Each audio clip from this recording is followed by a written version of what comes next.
Welcome to the Salmon Runs YouTube. Enjoy the video. You begin by confirming essentials.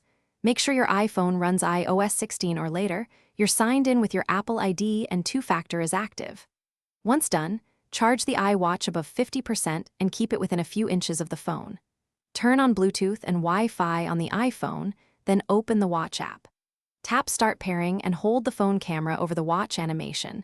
This establishes the link so the setup screens can exchange data securely. Now you decide whether to set up as new or restore from a backup. Choose based on whether you want prior apps and settings. You will be prompted to create a passcode on the watch. Do that to enable features like Apple Pay and health data.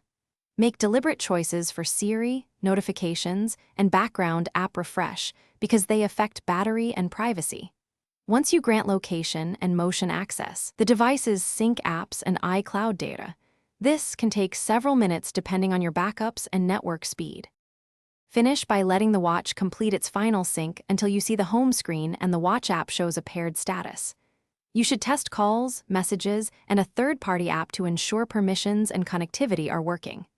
If something fails, restart both devices, toggle Bluetooth and Wi-Fi, and attempt pairing again.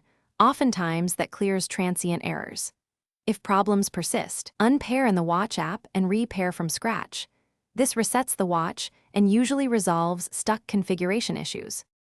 Thanks for watching. Consider subscribing if we helped you.